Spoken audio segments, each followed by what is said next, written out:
ایک بھائی نے پوچھا کہ یشفا علی نام رکھنا کیسا ہے، بچی کا نام؟ دیکھیں میں بارہا آپ کو عرض کر چکا ہوں، قرآن پاک کھولا، کوئی بھی لفظ دیکھا آپ کو اچھا تلفظ لگا، یونیک سا نام لگا، انفرادی چیز نظر آئی، آپ نے فٹافٹ نام رکھ دیا، ایسا نہیں ہوتا ہے۔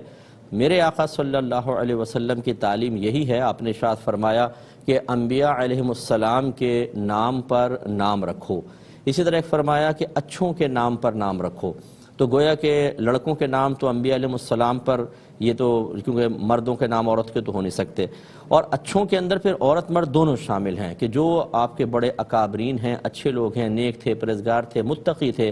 آپ کے نبی کی تعلیم یہ ہے کہ ان کے نام پر نام رکھو، یہ افضل اور اولیٰ ہوتا ہے۔ یہ نہیں کہ آپ قرآن میں کھولا، بہت سے اب بہنیں سنیں گی شاید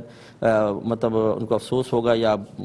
شاید ناراض بھی ہوں، لا ریب نام رکھ دیتے ہیں، جیسے لا ریب یہ کوئی نام نہیں ہے، اس کا مطلب ہے نہیں ہے کوئی شک، لا ریب فیہ جیسے لا ریب، اب لا ریب، انعمتا نام رکھ دیا مثال کے طور پہ، انعمتا یہ تو اللہ تعالیٰ کے لیے واحد مذکر حاضر کا صیغہ،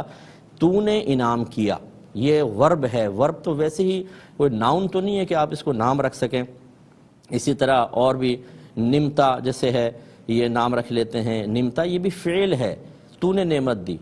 تو نے انعام کیا یا تو نے احسان کیا، نمتا، اس طریقے سے مختلف قرآن کے اندر چیزیں دیکھ کر وہ کر لیتے ہیں۔ یہ یاد رکھیں قرآن کا ہر لفظ نام بننے کی صلاحیت نہیں رکھتا۔ کبھی کبھی میں مزاحاً لوگوں کو سمجھانے کے لیے کہہ دیتا ہوں کہ قرآن میں تو فرعون بھی لکھا ہوا ہے، تو کیا ہم اپنے بچوں کا نام فرعون رکھیں؟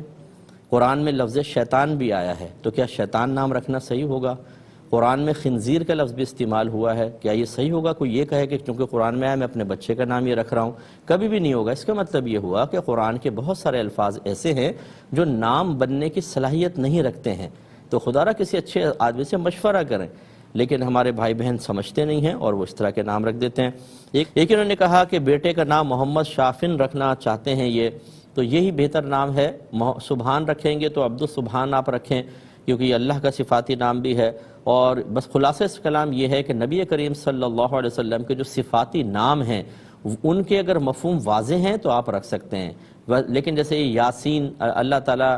نبی کریم کا ایک صفاتی نام بھی ہے، تو یہ یاسین جو ہے بہتر نہیں ہے کہ غلام یاسین رکھیں، کیونکہ اس کا مفہوم ہمیں نہیں پتہ، یہ ہو سکتا ہے کہ اس کا کچھ ایسا مفہوم ہو جو ذات رسول صلی اللہ علیہ وسلم کے لیے خاص ہو، اس طرح کے مناؤں گے، ورنہ جتنے صفاتی نام کے